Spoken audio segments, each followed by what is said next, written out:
항상 웃으시는, 항상 웃으시는 이에요. 이거 굉장히 중요해요. 부처님 항상 웃으시는이라는 그 느낌이 불자들에게 잘 안 와요.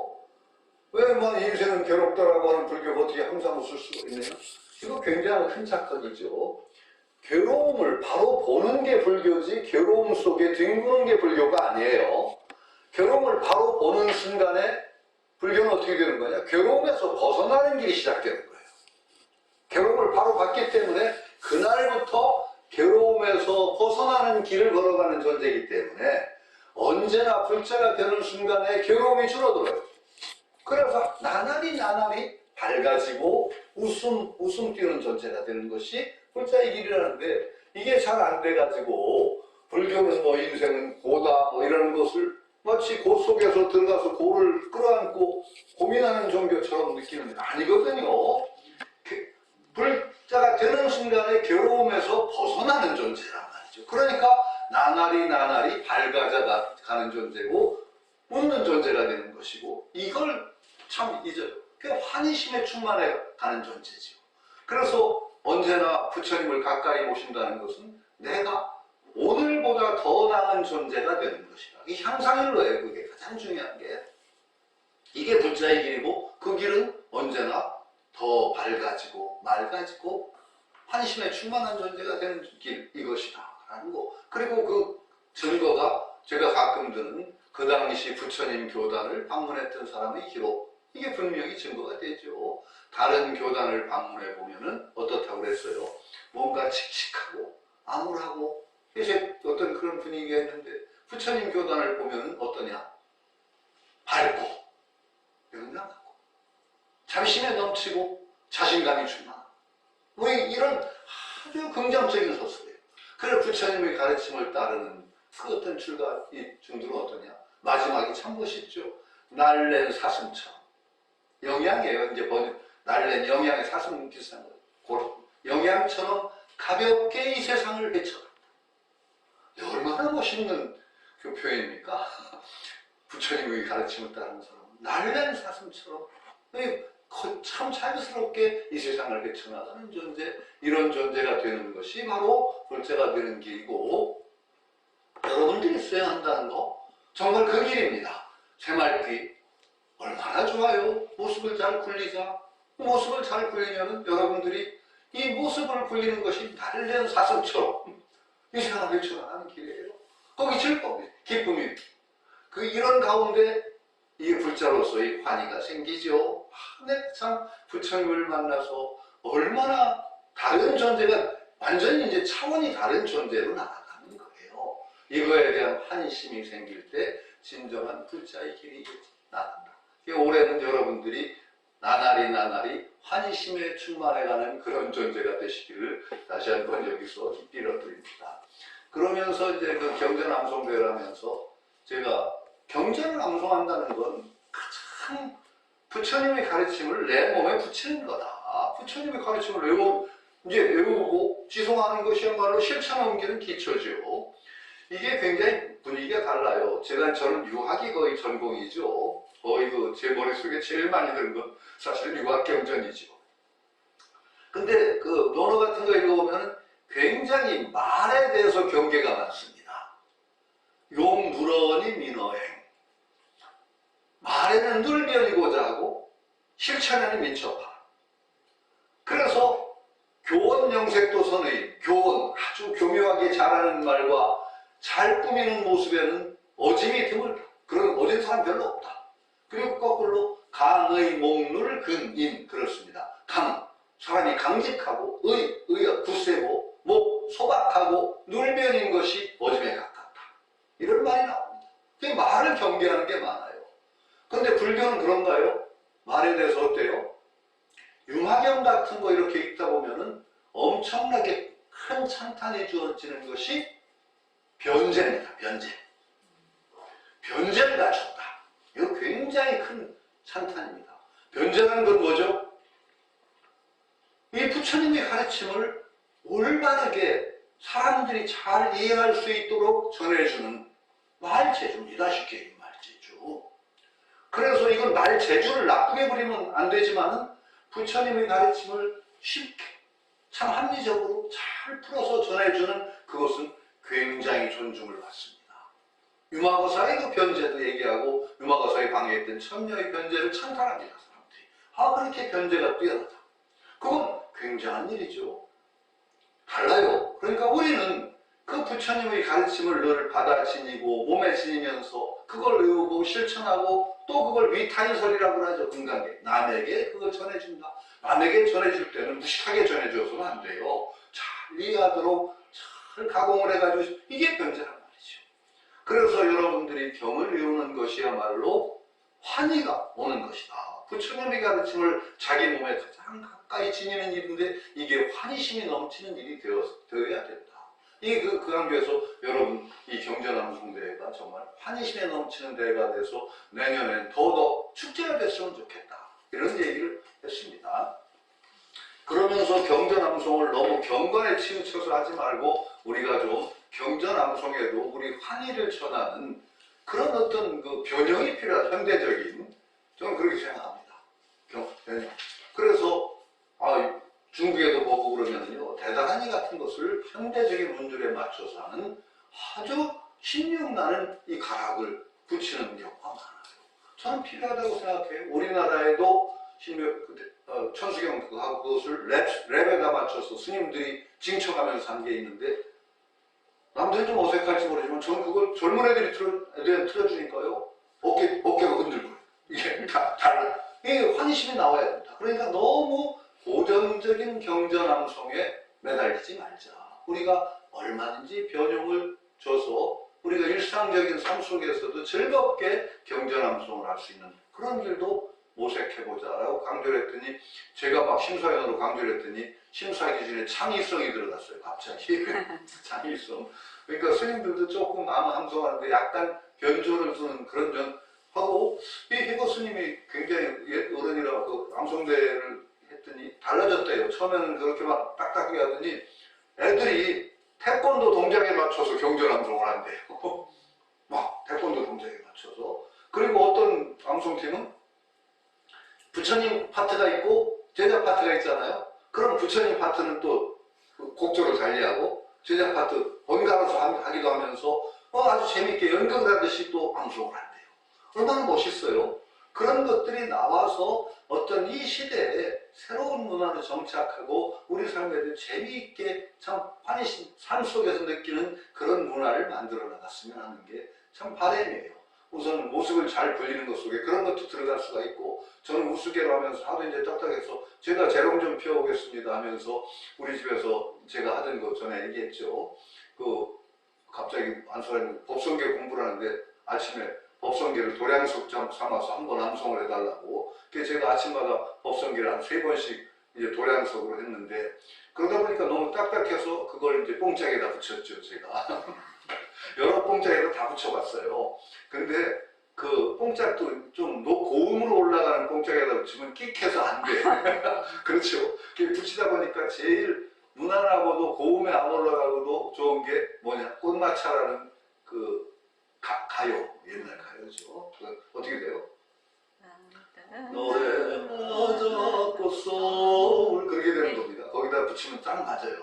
법성문유 무이상 제법부동 몰래조 무명무상 절일체 증지소지 비여경 힘들게 가요. 진성심심극미묘 그러면 이렇게 나갑니다. 마지막에는 구례부동명이면 딱 맞아요. 아주 명이불 구례부동명이불 그럼 딱 맞아요. 근데 웃었더니 그런데 처음에는 막 웃더니 그런 대로 그냥 괜찮아요. 근데 그건 하나의 시도죠. 그런 것들이 이렇게 이어져 나가고 그러면 이게 하나의 시도인데 랩으로 부르는 것처럼 이렇게 해서 우리가 좀 너무 엄숙주의로 나가지 말고 엄숙 경건으로 나가지 말고 정말 밝고도 어떤 명랑한 쪽 하는 그런 부처님의 하나의 재롱 부리듯이 하는 느낌으로 제가 해봤던 건데 그래서 이런 것도 괜찮다 그랬더니 사람들이 좋아하더라고요. 하여튼 어쨌든 간에 우리 삶 속에 정착되지 않으면 삶과 하나가 되지 않으면 안 된다. 지금 그 선거 잡지에 나온 거 보면서 생활기 나오니까 제가 다시 감회가 있어요. 그런 모습을 잘 굴리는 여러 가지 모습들, 그 모습을 잘 굴리는 것 속에는 새로운 방편이 많이 개발이 돼야 되는 거예요. 그 모습 굴리는 방편들이 나와야 되고, 그 방편 속에서 이 문화가 또 형성이 돼. 크게는 개인의 방편이기도 하지만은 크게 쭉 나가면은 이 시대의 새로운 문화까지도 이루어야 돼요. 문화를 이루지 않으면 힘이 없어요. 제가 계속 강조하는 거, 그냥 말을 물가에 끌고 갈 수 있지만 물을 마시게 할 수는 없다는 식으로 포기해서는 안 돼요. 말이 물가에서 놀도록, 그러다가 자기도 모르게 물을 마시도록.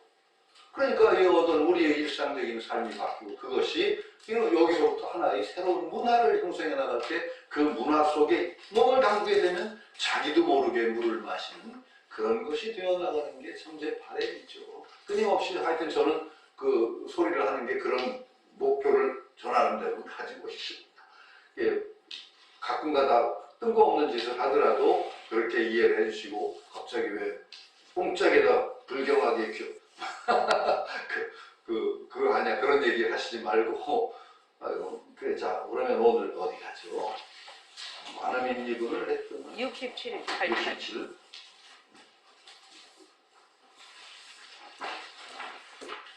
네, 67페이지. 그러니까 청정 공격지심 계속 얘기하고 있습니다. 원문으로 그냥 읽어보겠습니다. 2차 청정 공격지심 시 3세 재벌 승경명심 역시 중생 혼한 각성 5차의 수지자 자의여의 부동 미차의 대지자 왕육시 장법윤회 고운 미일심이 왕육주자 허야 오법계의 복일심자 내양성이야. 일단 여기까지만 하겠습니다. 그 다음, 자, 앞에 이제 청정 공격 시심을 얘기했습니다. 이 마음을 얘기하면서 두 특징을, 청정하다, 깨끗하다. 그 다음에 비어있고 고요하다. 이렇게 형용을 한 거예요. 청정, 맑고 깨끗하고, 그 다음에 텅 비어있고 고요하고. 그래서 마음이라고 표현하지만 사실은 모습을 잡을 수 없어요. 청정, 공적하기 때문에. 이것이 바로 삼세제불의 승정명시입니다. 승은 이때 이길 승자가 아니라고 제가 말씀드렸죠. 빼어나다, 이런 뜻이에요. 빼어날 승자. 빼어날 승자가 그 일상 우리 쓰이는 경우가 어디죠? 네? 수승하다고 쓰고, 그건 또 불교 용어지만, 그 다음에 명승고정. 명승이라고 할 때 그게 빼어나가는 뜻입니다. 명승이라고 할 때 승경, 말하는 승지, 이렇게 표현할 때 승입니다. 이 훈이 참 달라지면, 이길 승자만 늘 얘기하니까 제가 전에 얘기 했잖아요. 제 대학 시절에 겪었던 얘기입니다. 어떤 중국집에 이제 불교 학생이가 이제 단체로 회식을 하다가, 먹으러 갔는데, 중국집에 딱 액자가, 불꽃이가 붙었어요. 요즘에는 집에 액자 거는 분들이 없더라고요. 불꽃이 액자. 좁잖아. 완전히 그래서 그걸로 돈 벌어먹던 사람들 망했어요. 보는 분들이 없어요. 집에다 액자 좁자 보시는 분 별로 없죠. 근데 그때만 해도 중국집인데 딱 20여 빼어날 승, 그 승자, 버두자, 가틀려자, 구르는 자. 그러니까 제 친구 하나가 국사학과에 있었는데 잘난 척을 하면서 그걸 번역을 탁 하더라고요. 벗을 이기기를, 승우니까 벗을 이긴다라게 벗을 이기기를 구름처럼 한다. 그래서 제가 하도 웃어서, 야, 벗을 어떻게 구름처럼 이기냐? 그랬더니 아주 또 해설이 더 멋있어요. 구름을 봐라. 서로 부딪혀도 서로 상처를 주지 않고 이렇게 서로 스며들지 않느냐? 벗과 다툼이라는 것도 우리 구름이 부딪히듯이 이렇게 해야 되는 것이다. 아주 멋있어요. 그렇게 멋있게 하니까 진짜 웃기는 게, 대학 시험에 연목 구어가 시험 났어요. 해설이 이제 해석하라. 근데 제 아는 선배가 그걸 뭐라고 해석한 줄 알아요? 연목 구어. 정성이 지극하면 나무에서도 물고기를 구할 수가 있다. 정말 기가 막. 연목구는 무슨 뜻이에요? 안 될 짓이라는 목소리죠. 나무에서 물고기 찾기란 말이에요. 근데 그걸 정성이 지극하면은 나무에서도 물고기를 찾을 수가 있다. 그렇게 해석해서 그냥 막 떨어졌죠. 대학들 저기 그 무용거사님 계시면 누구냐? 임동주라고 하세요? 임동주 형이 그렇게 해석해가지고 대학 떨어졌어요. 제 1년 선배. 그렇게 할 수 있는 게 내가 막 찔러서 그냥 제발 좀 창피하니까 모르면 가만히 있어. 예, 뛰어난 것이 구름처럼 보였다는 것이다. 스무여운 뛰어난 것이 구름처럼 보였다. 그게 나중에 보니까 왕발이라는 중국의 천재 시인이 있어요. 왕발. 등왕각서라는 걸 썼는데 거기에 나온 문구예요. 스무여운이 뛰어난 것이 구름처럼 모였다. 네, 스무여운, 고당만두.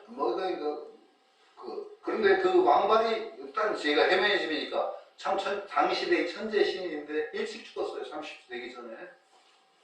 왜 죽었나 그랬더니 저기 중국 남쪽 바다쯤에 가서 배 타고 배가 전복을 해 풍랑으로 죽었어요.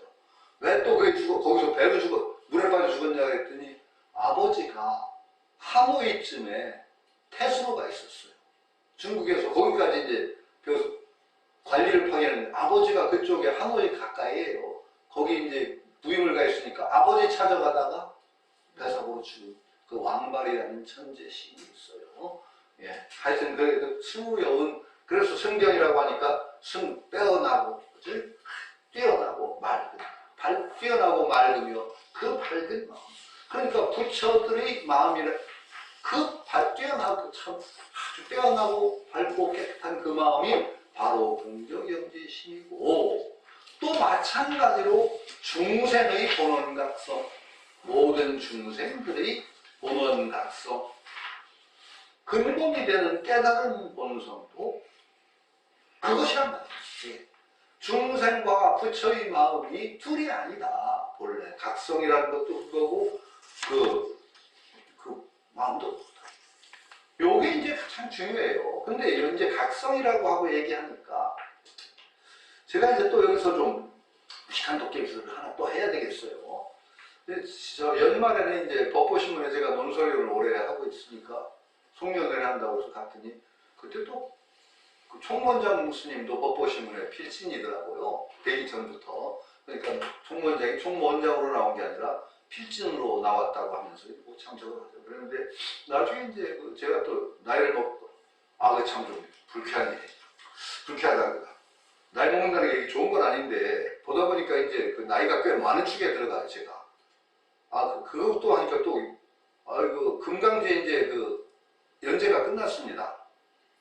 유마겸 이야기 유마겸이 끝났더니 바로 출판사에서 연락이 와서 그냥 출판하자고 바로 출판하기로 했습니다. 그래서 올 1월 안으로는 제가 원고를 다 이제 원고 있으니까 그거 고쳐서 1월 안으로 주기로 했고 바로 이제 책이 나올 겁니다. 그랬더니 그냥 독자가 좀 있었던가 봐요. 그래서 또 연달아서 뭘 써달라고. 연달아서 쓰기로 한 것이 뭐냐면은 그 불교 고전 문학 속에 나타난 어떤 불교 제대로 표현됐나 이런 걸 써달라고 그래요. 그러니까 이건 좀 문학이니까 좀 병 쓰는 것보다는 쉬울 것 같아서 또 이거 제발 때는 제가 찍는 느낌이면서도 해보겠다 그래서 이제 쓰는데, 첫 번째는 이제 불교 문학이니까 서유기 말하자면 김시섭이 스님이잖아요. 생유신 가운데 금오신화, 구운모 아니면 이런 것들이 많아요. 그러니까 그 속에 불교가 어떻게 표현됐는가, 혹시 잘못 표현된 건 없는가, 이런 것을 한번 나름대로 그냥 재밌게 써달라고 그랬어요. 그래서 써주기로 해서 한 번 썼어요. 이미 서유기를 2번쯤 하고, 그 다음에 제가 참 문학 속에서도 재밌었다고 생각한 게 삼국유사에 나오는 조신의 꿈이 있죠. 조신의 꿈. 스님이 참 그 절에 온 처자를 사모해서 부처님께 기도를 하죠. 스님이 참 그 처자로 매셨다. 근데 절한테 땡 종치는 사이에 꿈꾸죠. 한평생 살잖아요. 삼국유사에 나오는 얘기도 조신의 꿈. 그 한평생 살다가 나중에 그냥 고생하고 나중에 헤어지는 대목에 꿈 깼더니 종소리가 안 끝났다고 하든가 하여튼 그런 얘기가 조신의 꿈 삼국유사에 나오는 얘기입니다. 굉장히 저는 재밌게 읽었어요. 이거는 남가일몽하고 달라요. 남가일몽이라는 건 그 어떤 사람이 남쪽 가지 밑에서 잠자다가 개미굴에 들어가서 꿈을 꾸는 거예요. 한평생 살아요, 거기도. 아니, 한평생은 아니고, 거기 가서 태수 노릇을 하다가, 뭐, 잠깐 임지를 떠났는데, 꿈 깨고 보니까, 잠깐이었고, 보니까 또 개미굴에 있고, 자기가 꿈에서 겪었던 것이 개미굴 속의 얘기였다. 이게 난가의夢입니다. 그거보다는 조심의 꿈은 훨씬 재밌죠. 그 다음에 그 꿈으로 쭉 이어지는 시리즈가 구운몽입니다. 근데 구운몽은 제가 아주 좀 혹평을 할 거예요. 이제 앞으로 쓰게 될 건데. 왜냐? 구운몽은 앞뒤만 불교고 중간은 불교 아무것도 없어요. 한 남자가 8손녀하고 신나게 막 놀고 막 하는 것 얘기지. 그리고 나중에는 결국 꿈처럼 허무했다. 이거 한마디 한다고 불교라고 할 수는 없잖아요. 그 이세영사를 전부 꿈이다라고 하는 게 불교는 아니다. 저는 좀 약간 혹평을 할 건데, 구운몽 같은 건. 그래서 하여튼 계속 이제 언제까지 할지 모르지만 연재를 좀 할 건데, 계속 2달에 한 번씩. 이 친구들이 그 코너를 제목을 또 붙이기를 나하고 상의도 없이 이른 철학자의 눈으로 본 뭐 불교고자? 왜 거기다 이른을 붙여? 제가 철학자라고 하기도 좀 약간 좀 면구스러우니 이른 철학자의 눈으로 보고 불교고 괘씸한 녀석들. 어차피 또 헤매이즘이래요. 오늘 이거 자꾸. 그래서 이제 저보고 건배사를 하래요. 나이가 좀 있다고. 이제 건배사. 총무장 스님 얘기도 하고. 그때 한 얘기가 전에도 얘기했던 그 얘기입니다. 깨달음 나오니까 깨달음 이제 민주주의를 해야 됩니다. 스님한테 가서 누구한테 가서 우리가 가서 이제 일 물어보십시다. 하다못해 종정 스님한테 가서 깨달으셨어요? 어떻게 될까요? 깨달으셨어요? 이제는요 깨달음을 내세우면 안 됩니다. 깨달음을 그 권위적으로 내세워서 나 깨달았으니까 여기에 따르다. 이게 안 통하는 시대입니다. 절대로 안 통합니다. 왜 그러냐면은 선종의 깨달음이라는 것은 사실은 선종이 제대로 정말로 정확하게 얘기하면 선종이 제대로 되려면요 인과 상승이 있어야 됩니다. 상승. 그러니까 달나로부터 해가, 도심, 승창, 홍익 그 다음에 뭐 남학회양 축축 해가지고 쭉 누구의 법을 누구한테 깨달아 인간화. 이것이 없이는요, 이 선종이 설 수가 없습니다. 정확하게 말하면 그래요. 그런데 이게 무너진 지가 벌써 굉장히 오래입니다. 그러니까 누구도 나 누구로부터 인간을 받아서 내가 깨달았다는 걸 인정받았다 할 수가 없는 시대입니다. 서상스님, 제가 서상스님 지지난 학기에 서상스님의 청어당집 문집이죠. 청어당집을 제가 강의를 했어요. 그런데 청어당집부터 벌써 서상스님의 법맥이 헷갈려요. 누구의 법을 받았는지 조선 중기가 되니까 누가 쓴 서문에는 발문에는 서상스님 누구 이렇게 이어졌다. 또 다른 데는 또 달라요. 근데 이게 헷갈려요. 서상스님 문중부터 헷갈려요. 서상스님 법맥이었다. 그 뒤에 어떻게 이어졌겠어요? 이어질 수가 없었습니다. 그럼 근세는 어떻게 돼요? 경호스님이 이제 중흥교처럼 돼 있죠? 경호스님은 누구의 법맥을 받았습니까? 모릅니다. 없습니다. 그러니까 우리는 지금 누구를 깨달았다라니까 거기 법맥에서 누구가 깨달음을 내세워가지고 누구는 깨달은 사람이니까 그 사람의 절대적인 권위 아래 이게 되는 것이 불가능한 시대입니다. 불가능한 시대예요. 이건 어떻게 돼요? 정말 그분의 어떤 그 언행과 법문과 그 속에서 그 빛이 드러나서 많은 사람들이 그것을 인정하고 따르고 하는 그 힘밖에 없어요. 백봉 선생님이 누구 법맥을 받았습니까? 어떤 성대가 누가 깨달은 분이 백봉 선생님 인정했어요? 인정한 사람은 없습니다. 그런데 백봉 선생님이 정말 얘기하면 초야에 그분 늘 얘기하기를 나 절이라는 곳은 술 마시기 좋은 곳으로 알았다고 맨날 그랬죠. 경치적 그러니까 가서 계곡에 가서 술 마시 좋은 그만큼 인연이 없던 분이 뭔가 수행을 거쳐서 거기서 터져 나오는데 이게 전혀 그 전의 백봉과 그 뒤의 백봉이 완전히 다. 그리고 그것들이 정말 공부하는 수행하는 사람에게 정말 귀감이 되고 그래서 우리가 받들게 된 것이지 그분이 누구인가를 받아서 확실하게 깨달았다 없습니다.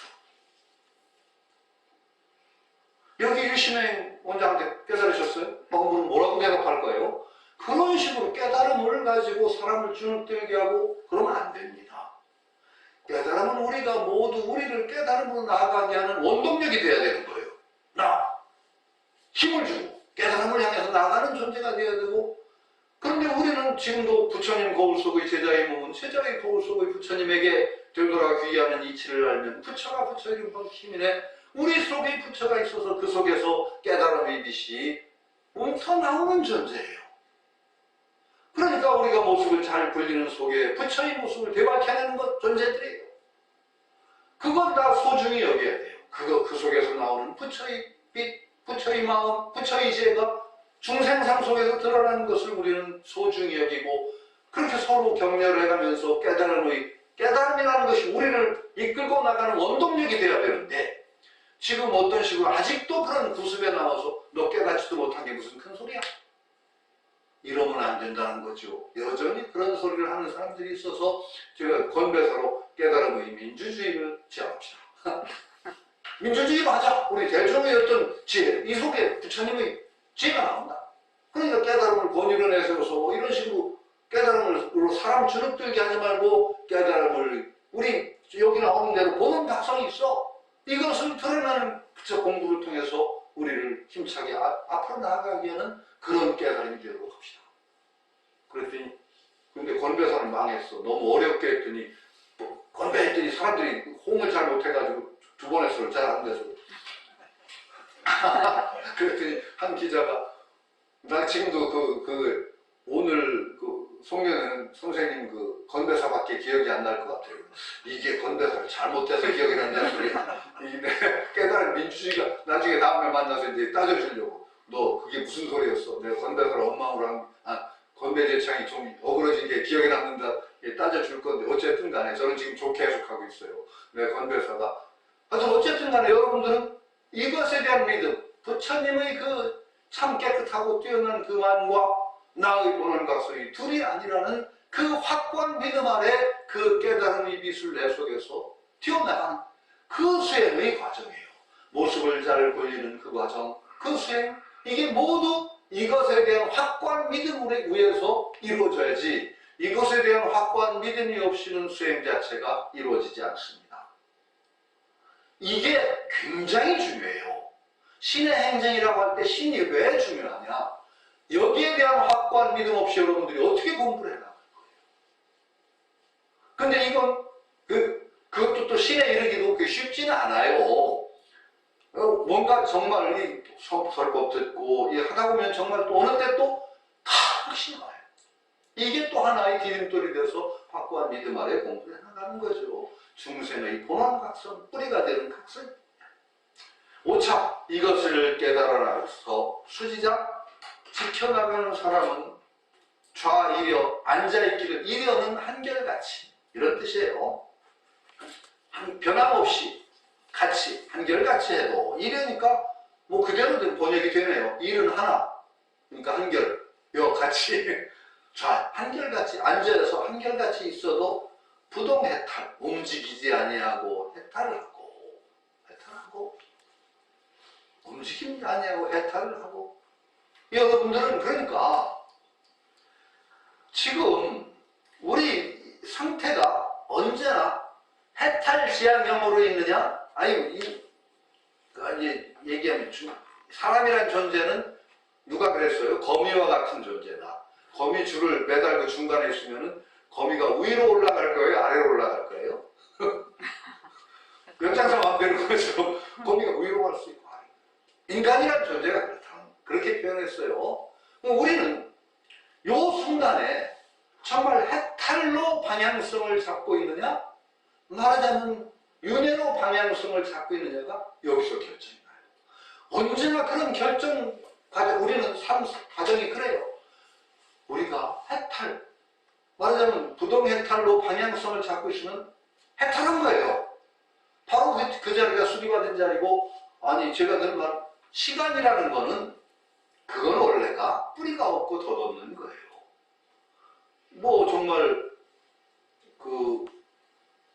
몽닥 청산 신말리, 무진풍을 침동, 이런 꿈속에 청산을 10마리 밟았지만 끝없는 풍월강산이 머리맡에 들어갔다. 이런 표현이 있고, 시간이라는 건 굉장히 일각이여상초라는 말로도 우리가 표현하지만 시간이라는 건 우리 관념성 속에 있는 것이라 시간이 실체를 가진 거 아니에요. 여러분들이 지나온 시간이 여러분들을 주렁주렁 매달려 있어요. 그래서 아니잖아요. 마찬가지요. 깨닫는 한순간에 시간이 간 것도 아니고 온 것도 아니니까 여러분이 해탈 지향형으로 딱 있는 그 순간이 바로 해탈이에요. 육도 윤회 속으로 있으면 바로 윤회 고리로 들어가 있는 거예요. 그러니까 우리는 끊임없이 우리가 모습을 잘 흘리고 정말 화두를 들고 깨어있으면 해탈 지향형으로 있는 거예요. 그리고 해탈 지향형이라는 건 바로 그 자리가 해탈이죠. 부동해탈이고 미차의 배지자 이것을 모르고서 배지 등진다 등져버리는 자는 왕육취 육도라는 말이 육도인이라는 말입니다. 천상 인간 아수라 이 육도 장육취 왕육취 장겁 윤회 긴 겁 동안 윤회를 하는 것이다. 이게 육도윤회 참 무섭다고 그래요. 우리는 육도윤회가 어떻게 되는지 모르지만 저는 이제 선생님한테 들은 얘기가 선생님 같은 분들은 아마도 뚫어보신 분 같다고 생각해요. 정말로 굉장히 우리가 여러분도 이제 깊은 산매에 들어가 보시고 하면은 내 속에 얼마나 우리가 아마도 인류가 쭉 겪어왔던 경험이 있어요. 우리가 인류도 그 조그만 미생물부터 진화를 쭉 해왔죠. 육체 속에 다 흔적도 남아있다고 그래요. 육체, 진화의 흔적이. 왜냐면 세포로부터 시작하잖아요, 우리가. 자궁에 정착할 때는 하나의 단세포에서 시작하는 거예요. 그래서 쭉 이제 분열해가지고 인간으로 이제 나중에 태아로 될 때 중간 과정에는 없던 꼬리도 원래 태아에는 있어요. 꼬리 자체가 있다가 그거 없어지고 이제 인간으로 쭉쭉쭉 해서 인간 태아 모양이 형성되는데 그 속에 아마도 태아가 정말 태아의 모양으로 형성되는데도 우리가 윤회온 자체가 그 속에 푹 드러난다고 한 얘기를 해요. 꼬리가 있더라고요, 태아에 잠시. 그 꼬리가 언제 없어지고 인간형으로 진화를 하죠. 마찬가지로 인간의 정신 속에도 우리가 진화해온 그 자체까지 아마 다 남아있는 것 같아요. 여러분들이 지금은 아주 지성인으로 버젓하게 이렇게 있고 그런 것 같지만은 여러분들의 정신 속에는 어린아이 때 동화를 읽으면서 엮었던 신화의 세계 이런 것들이 잠재의식 속에 꽉 들어있습니다. 잠재의식 속에. 그 잠재의식 그 밑바닥에는 아마 동물로 지냈던 그 의식도 아마 다 있을 것 같아요. 저기 수락을 좀 눌러주십시오. 한번 들어오세요. 어디가 수락? 수락. 그 옆으로 밑으로. 예, 수락. 예. 광현님께서 됐습니다. 첨가 중. 그 여러분들이 참 지성인으로 있는 사람들도 귀신이 어디 있어 그러고 큰 소리 치는 사람을 공동묘에다 갖다 놓으면 이제 온갖 어릴 때부터 겪어왔던 그 공포심이 다 드럭드럭 우러나가지고 하루 전에 공동묘에서 건드는 사람 견디는 사람 없어요. 거의. 왜요? 다 그 속에 들어있어요. 의식 속에. 잠재의식 속에 꽉 들어있어서 우리가 공부를 해나가다 보면 잠재의식을 녹여냅니다. 빙산 일각처럼 우리가 이렇게 이제 빙산이 물 위에 떠 있는 것과 밑에 프로이드 심리학에서 그러잖아요. 잠재의식. 공부를 해나간다는 건 어떤 과정이냐? 우리는 잠재의식과 현의식이 괴리를 이루어서 계속 갈등을 하는 존재인데 공부가 깊어가면 어떻게 되는 줄 아세요? 하여튼 일단은 이 잠재의식이 녹아납니다. 갈수록 그러니까 이중적인 인간에서 하나의 통일된 인간으로 되어나가는 과정이라고 설명할 수도 있는 거예요. 우리가 수행을 해나가는 것이. 잠재의식 뚫고 들어가면 나의 존재 속에 얼마나 정말 희한망측한 구석까지 다 들어있나를 보게 돼요. 그런데 우리도 그런데 정말 굉장히 공부가 깊은 분들 그러면 아마 과거의 업장까지도 뚫고 볼 수 있을 것 같아요. 그게 바로 신통이에요. 딴 거 아니에요. 그러니까 우리의 그거 확장되는 게 신통이지. 우리도 다 신통이 있는데 그것이 확장되는 거죠. 그러니까 그런 분들이 백원 선생님이 하신 얘기, 저는 그런 분들의 얘기입니다. 어떻게 굉장히 깊은 어떤 삶내 가운데서 그 무서운 게 축생으로 한번 태어나면 피탈기를 부르는 것처럼 변할 수가 없다는 게 계속 공포가 일어난대. 축생의 세계는 어떻죠? 잡아먹히고 잡아먹는 세계잖아요. 그러면 그 속에서는 이성이 아니고 잡아먹히고 잡아먹힐 때의 공포와 분노, 원한 이런 것이 다음을 생을 결정하고 그래서 그냥 끊임없이 그 속에서 불러서 한 번 그 속에 들어가면 언제 헤어날 정말로 어렵다. 이런 말씀을 하시더라고요. 무서운 거다. 그 먹히는 그 공포의 사슬 속에 한번 들어갔을 때 어떻게 벗어나겠느냐. 그래서 참으로 그 인간 가까이 있는 개 같은 존재를, 개 같다고 하니까 욕이 아니에요. 그래서 인간에 대해서 그 끌림을 느끼고 그래가지고 그런 계속 인간으로 태어나는 이런 정말로 만나기 힘든 그 인연을 거쳐서 다시 좋은 세상으로 태어날 수 있지. 정말 축생 세계 속에 한번 떨어지면 몇 컵? 이건 뭐 잠깐 할 수 있다. 이런 말씀을 하시더라고요. 무서운 얘기죠.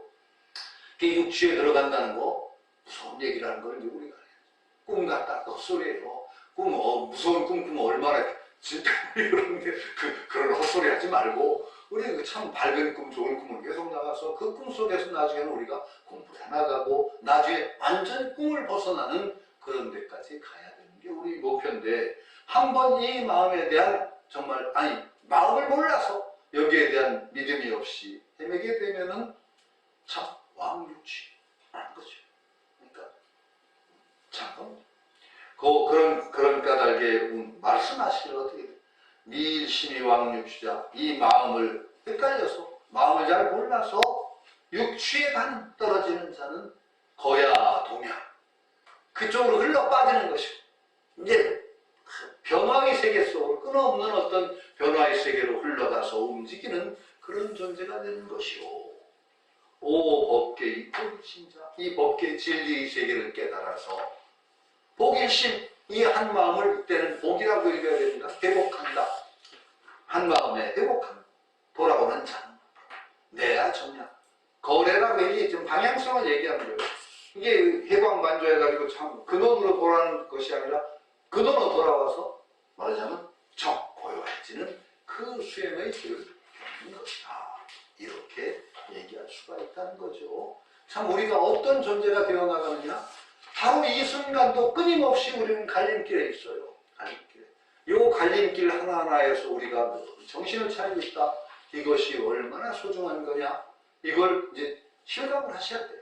그래서 여러분들이 정말 환희를 느껴야 돼요. 저는 몇 번의 그런 어떤 제가 그래도 이렇게 믿는 것은 그런 환희심을 몇 번 느끼고 그랬던 것 같아요. 저는 정말로 못난 존재예요. 제가 생각하기는. 제가 그런데 잘난 구성이 몇 군데나 있어요. 변제라고 할까, 주댕이라, 이렇게 입 놀리는 건 좀 잘해요. 제가 한평생 또 교수로, 그리고 또 우리 집안이 얘기꾼이에요. 제가 어릴 때 기억에 아버지하고 작은아버지가 우리 이제 형제들이 많죠. 우리 사촌딸이. 얘기를 시작하면 우리가 오줌을 못 눌러 갔어요. 못 놓쳐가지고 오줌을 참아가면서 얘기를 들었던 기억이 있고 아주 그 아버지, 작은아버지, 삼촌까지도 그렇게 말씀을 구수하게 하고 얘기를 잘해가지고 아주 좀 호가 난 분이에요.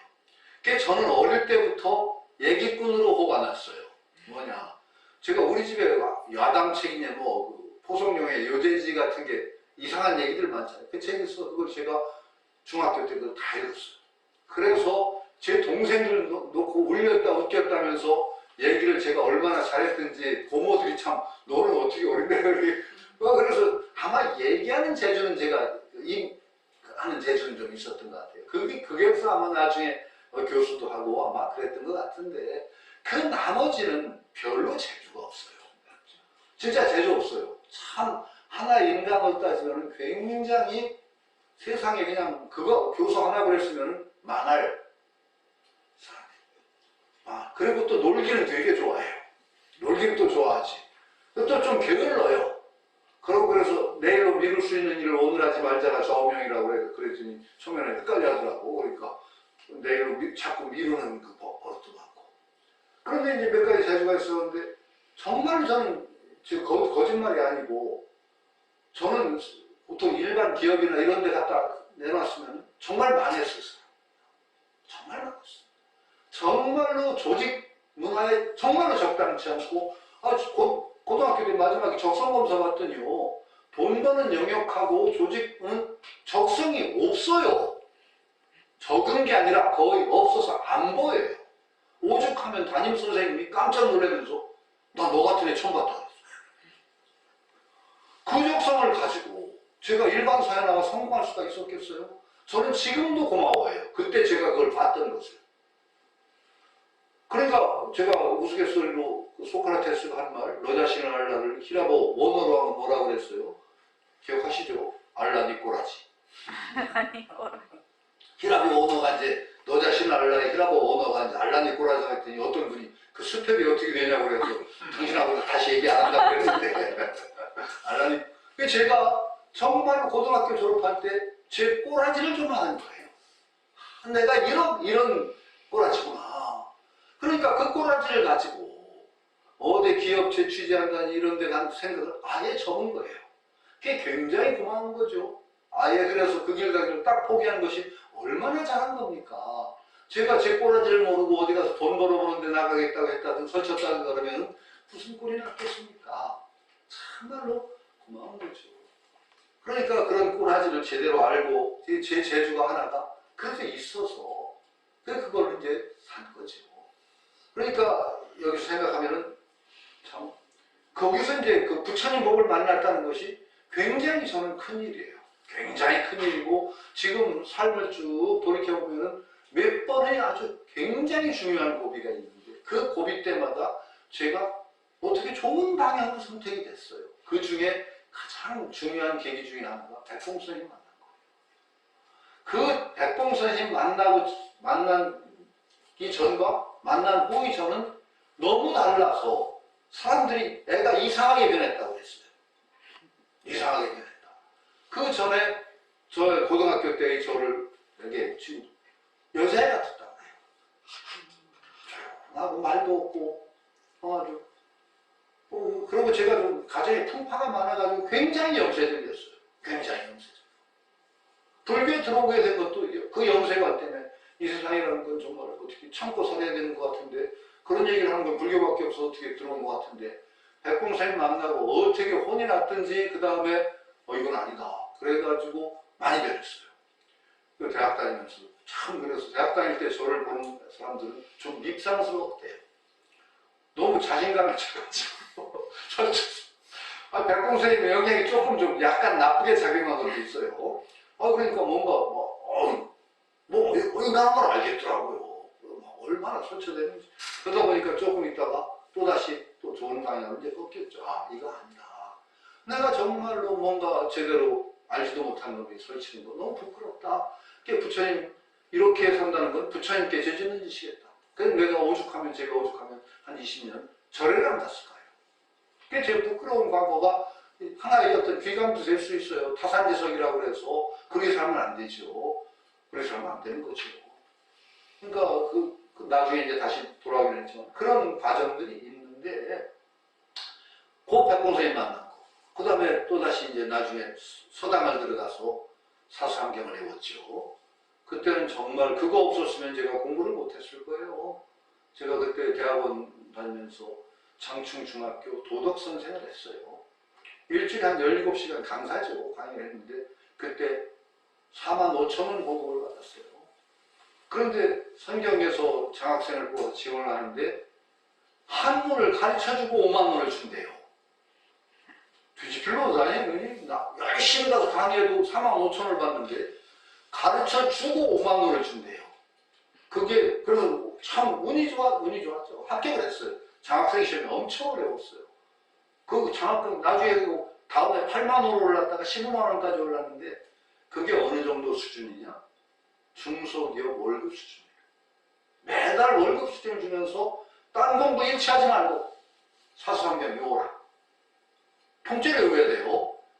그냥 청소 두고 가세요. 목요일은 장학금을 안 줘요. 근데 장학금을 안 받으면 제가 살 길이 없어요. 죽기 살기로 외워서 하여튼 제가 5년을 장학금을, 그것이 굉장히 큰 인연이에요. 요 두 번째. 하여튼 몇 번의 그 인연들이 있었는데 그 인연들이 좋게 풀려서 저는 그런 대로 그냥 세상을 살았기 때문에 정말 저는 운이 좋고 말하자면 그 좋은 인연을 잘 만났고 못난 사람이 부처님 못 만났고 그 다음에 그 몇 번의 좋은 기회가 지금 그래도 요만큼 이 경험 설치한 일이에요. 제가 만일 그거 모르고 엉뚱한 데 설쳤다든가 그 좋은 기회를 못 만났으면 정말로 망했을 것 같아요. 재주가 없어요. 교수된 것도 굉장히 어떤 희한하게 운이 좋았어요. 운이 있어요. 그러니까 없다고 그때 아니 제가 딴 건 몰랐는데 전두환 시덕을 받더라고요. 제가 전두환 씨가 대학 정원 졸업 정원제라는 걸 만들었어요. 대학 정원을 갑자기 30%를 늘렸어요. 무슨 이유, 정치적인 이유가 있었대. 누구 아들이 대학 갈 때가 돼서 하여튼 그런 말도 있는데 갑자기 30% 정원을 늘려주니까 대학 등록금 수입이 확 올랐죠. 졸업할 때는 30% 자르라는 얘기예요. 그 결과가 안 됐습니다. 그러면서 그 명분으로 30%는 너희들 수입이 늘어졌냐. 못 뽑았던 그동안 뭐 안 뽑았던 교수를 뽑아. 그러나 교육 그때 문교부죠. 문교부를 통해서 엄청나게 대학에 압력이 들었습니다. 대학도 결명이 안 되죠. 30% 이상 수입이 늘었으니까. 그래서 그때 그냥 와르르 뽑았습니다. 교수를. 제가 그때 교수가 됐습니다. 그것도 정말 운이 좋아서 서울에 있는 대학의 교수가 됐고 교수가 됐으면 많은 사람들은 되게 지방으로 많이 갔습니다. 그러다 서울로 올라오는데 저는 정말 운 좋게 건국대를 서울로 딱 됐습니다. 그거 나중에 그 당시에 유학을 가 있던 제 동기나 이제 선배가 있어요. 그 양반 유학 가서 공부 열심히 해왔으니까 저보다 실력 훨씬 더 좋아요. 몇 년 후에 들어왔더니 다 찼어. 자리가 없어. 이게 운이 아니면 뭐겠어요? 이게 운이에요. 그러니까 어떤 자기 삶의 서클하고 시절 운이 딱 맞으면은 굉장히 그때 그걸 딱 잡으면 잘 되고 몇 년 늦어가지고 그렇게 되면 5, 6년이 더 늦어져요. 대학 교수가 되는 게. 이런 것들이 운이죠. 그래서 저는 몇 번의 아주 좋은 인연과 좋은 운이 저를 만큼 살게 했다. 그러면서 그때 몇 번 굉장히 고마웠던 게 부처님 인연을 만난 것이야말로 가장 내 삶의 소중한 인연이다. 이런 어떤 기쁨과 감사, 이것이 저희 삶을 지탱하는 중요한 힘이라고 저는 생각합니다. 갑자기 오늘 정말 정초에 왜 이렇게 헤매나요? 제가 헤매이즘이 전공이지만은 하여튼 그 다음에 읽겠습니다. 수묘유수 내 본원즉 소위 운언 원법자 위중생심 2차 공적지심 재성이 부증 재범이 불감 호운 재성지 불여 은범심이 불매 기부증 어성 불사 불조회의의연 이서이어인자 능자 허심령. 그렇습니다. 요거 이어서 미호 깨달았다 미하다 어리석다 하는 것이 유수 다름이 있다고 하지만은 근본으로 따지면은 하나다. 이 마음이 둘일 수가 없다. 이 마음 여기서는 그런 여달게 이렇게 말하는 것이다. 진리라고 말하는 것은 바로 충생심을 얘기하는 것이다. 따로 있는 게 아니다. 진리가. 그런데 이 공적지심은 바로 충생심 이것은 공적심인데 성인이라고 해서 늘어나는 것이 없고 범부라고 해서 줄어드는 것이 없다. 또 그래서 말한다. 성스럽고 지혜롭다고 해서 그것이 반짝반짝 빛나는 것이 아니고 거기에 있다고. 성스럽고 지혜로운 사람이 있다고 해서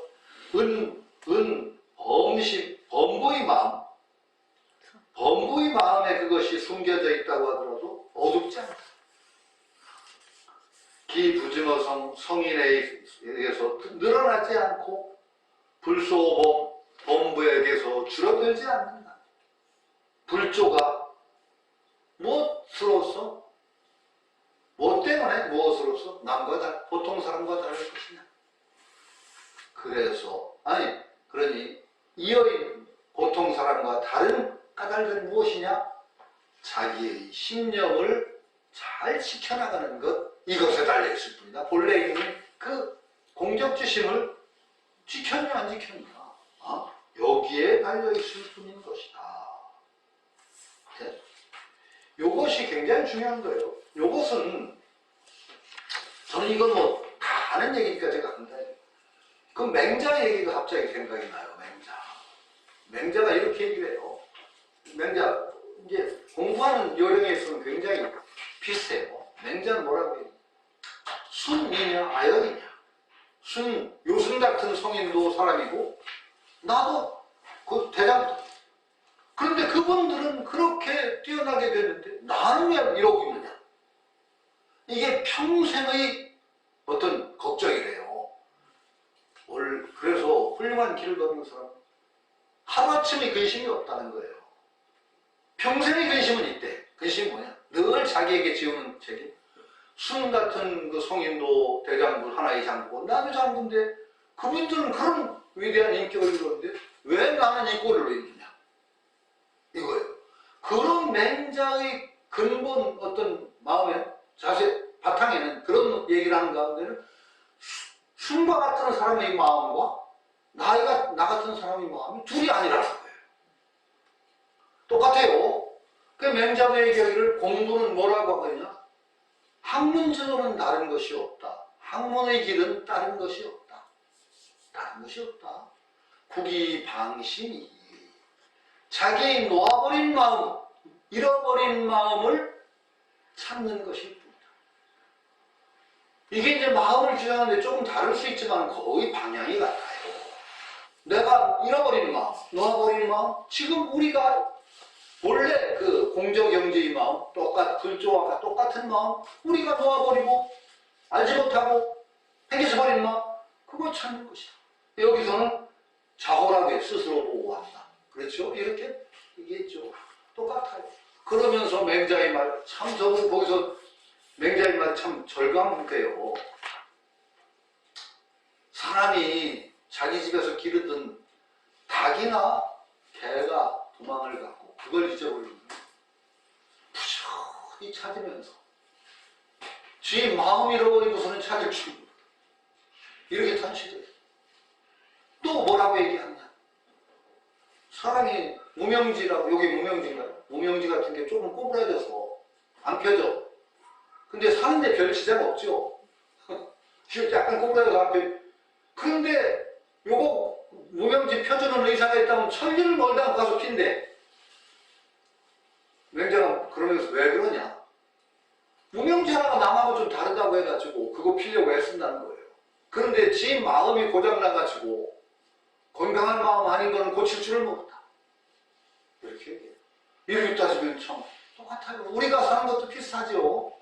참 공정경지심, 불조와 다르지 않은 그 마음을 잊어버리고 그 마음 모르고 그냥 달려가며 사는 그 삶, 그냥 육조윤회를 헤매는 그 삶을 계속하면서도 그 마음을 찾을 줄 모르는 것, 맹자가 지적한 거하고 하나 다를 바가 없어요.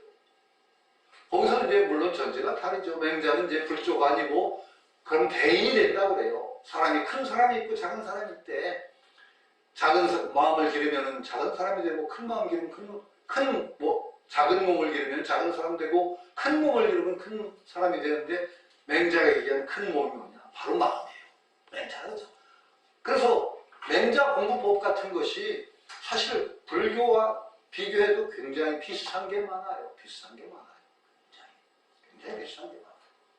그래서 저는 그걸 읽으면서 이거는 정말 좀 구체적이라서 불고 공부하는 사람들도 이건 참조를 해야 되겠다라는 구절이 많은데 이런 일단은 자기에 대한 어떤 긍정, 내 존재와 순이라는 요순과 같은 존재 바탕이 다를 게 없다. 똑같은 마음을 가지고 있다. 순이라고 해서 더 큰 마음 가진 거 아니고 나라고. 그러니까 왜 나는 이라고 있느냐. 그러니까 부처님 불조와 같은 그 마음 가지고 나는 왜 이렇게 육도를 헤매는 중생으로 살고 있는가에 대한 어떤 반성. 그리고 거기에서 그 마음을 돌이키는 그 수행에 들어갑니다. 이 수행 방법에 들어가면 맹자가 호연지기를 기른다는 방법이 저는 굉장히 중요하다고 봐요. 맹자가 호연지기를 기른다고 했거든. 공부하는 방법. 마음을 챙기는 방법인데 맹자가 아주 그러면서 뭐라고 했냐. 이것도 이제 공부하는 불교 공부하는 분이 똑같이 필요사원이 물정 신물망물조장이야. 이제 그 한자 한문 쓰진 않겠어요. 찾으면 바로 나와요. 요즘은요 너무 좋은 세상이에요. 제가 발음하는 대로 구글에 치면 다 나옵니다. 필요사원이 물정, 필요사원이 물정, 신물망 물조장이야. 찾으면 나옵니다. 아, 이게 요즘 잘난 척하기 참 힘들어요. 제가 이제 그 사상계가 그래 외웠으니까 어지간한 머릿속에 있잖아. 근데 지금은 발음하는 대로 찾으면 그냥 바로 원문 다 나와요.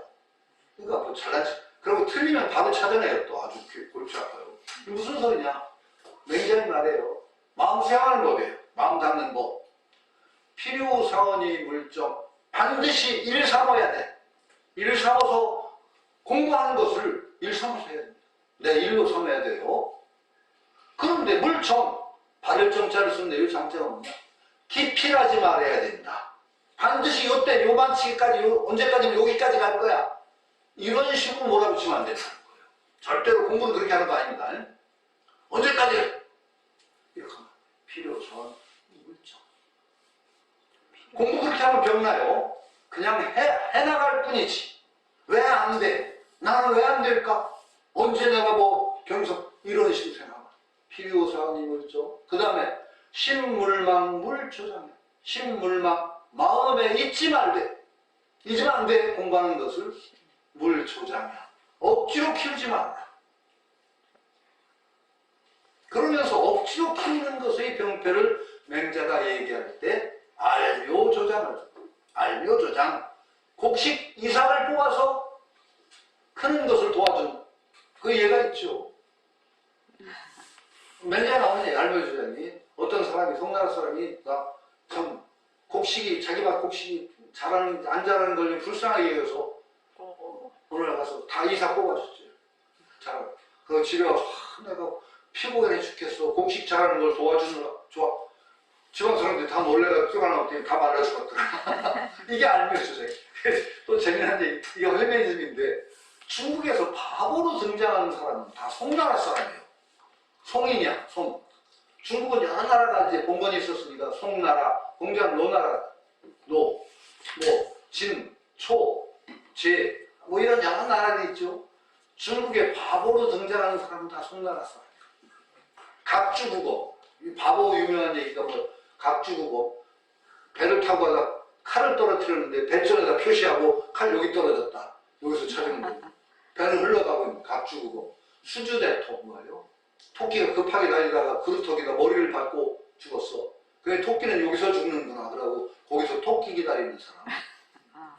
송양지, 송양고 적군하고 이제 전쟁을 하는데 강을 사이에 두고 진을 쳤는데 적군이 강을 건너오려고 그러니까 참모가 말하죠. 아이 적군이 강을 건너올 때 치면 혼란을 틈타서 이길 수 있습니다.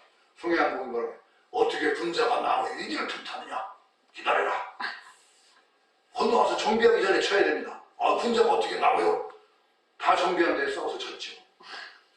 어진 사람. 그게 송양공의 어진이라는 아주 바보. 그 다음에 또 뭐가 있나요? 미생지신. 미생이라는 사람이 다리 밑에서 여자하고 만나기로 했어. 약속을 했어. 근데 홍수가 나서 그냥 경유가 가는데 다리 밑에서 만나기로 했다고 다리 기둥을 붙들고 기다리다가 떠내려서 죽었다. 그런 얘기인데 그런 사람들이 되게 송나라 사람으로 묘사가 됩니다.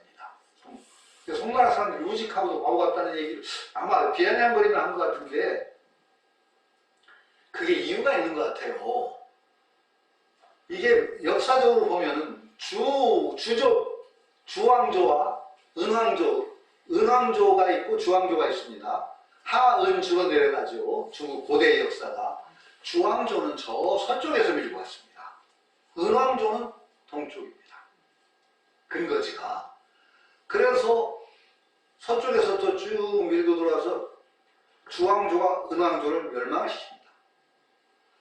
그런데 멸망을 시켜서 없앤 거 아니라 은왕조의 왕족을 나라를 줘서 조상제사 여기서 받들고 살아라 하고 봉해줍니다. 그게 송나라입니다. 그게 송나라입니다. 은왕조의 어떤 맥을 이어가게 한 게 송나라예요. 공자가 송나라의 후예입니다. 공자는 그래서 주족이 아닙니다. 공자는 족으로 얘기하면 은족입니다. 은인의 후예입니다. 공자의 아버지가 송의 대부였습니다. 송의 대부였다는 건 뭐냐? 은족의 후예라는 얘기입니다. 대부라는 건 일족을. 그러니까 공자는 은의 문화를 이은 사람이죠. 그래서 이제 제하사학자들이 주장할 때 공자가 동이족이다 하는 건 대개 동이족의 활동 무대가 중국의 동쪽은 동이족의 활동 무대를 보거든요. 그게 주족이 밀고 들어와서 그 은을 정벌했습니다. 은은 사실은 동이족을 문화라고 공자도 동이족 이렇게 얘기하는 이유도 그래서 그렇습니다. 그러니까 저 송나라 사람이가 바보로 등장했다는 건 아마 주족이 일부러 송나라 사람을 바보로 살살 끌어내는 그런 공작의 결과가 아니었을까 하는 그런 얘기를 하는 겁니다. 어쨌든 간에 그런 겁니다. 그러니까 이 참 중요해요. 부처님 가르침에도 검은 고줄이 너무 팽팽하면 끊어지고 느슨하면 소리 안 나듯이 정말 팽팽하고 이것이 잘 긴장을 이루어야 기량을 이루어야 되죠. 그렇듯이 공부하는 원칙이 그렇습니다. 맹자 반발이 상당히 구체적으로 우리 공부법을 가르쳐줘요. 우리가 이걸 우리가 다 부처인데 무슨 공부해 이런 식으로 큰 소리 뻥뻥 지르면 절대 공부 못해요. 이를 삼아서 해야 돼요. 제 말이 모습을 잘 의지하는 것이 의념에 있어요. 이를 삼아서 해야 돼요. 언제까지 여기는 가야 될 텐데 이런 식으로 공부해서는 그냥 갈 뿐이에요. 그냥 될 뿐이에요. 그렇죠. 신물만 마음에서 잊으면 안 돼요. 억지로 용쓰면 안 돼요. 억지로 용쓰면 큰 병이 나요. 그냥 차분하게 가는 거예요. 신물만. 이것이 자연스럽게 성숙해 나가는 게 공부입니다. 그리고 우리는 이렇게 있으면 가는 거예요. 붙여줘요. 여기에 대한 확신을 가지고 있어야 돼요. 붙여줘요. 유마교육에서 제가 굉장히 감동을 받았대요. 미륵보살이 수기받았다고 하니까 유마보살가 바로 따지잖아요. 당신은 언제 수기 받았지? 어디다 받았지? 그러면서 법으로 보면 당신이 수기를 받았다면 모든 중생이 다 수기를 받아야 된다. 그렇지 않냐? 미륵보살이 맞아요. 미륵보살이 수기 받으셨다면 우리 모두 유마보살이 선언대로 다 수기 받은 거예요. 같은 마음 같은 본을 가지고 있는 사람들이 왜 못해요? 우리 수기 받았죠. 이게 조금 우리가 혹시 죄가 가까이 있다 헤매지면 우기시면 큰일 나요. 헤매지 마시고 가능하면 그냥 가세요. 그런데 우리 중생상으로 좀 헤매는 건 할 수가 없어요. 근데 헤매도 우리가 신물만 마음에 잊지 않고 있으면은 반드시 가서 여러분들 성불하십니다. 자, 오늘은 사실은 여기까지. 하나 하면 너무 더 갈 것 같아서 그렇죠? 좀 작더라도 오늘 여기서 마치도록 하겠습니다. 우리 원장님께서 더 좋은 시간을 해주실 테니까 여기서 마치죠. 이제 다음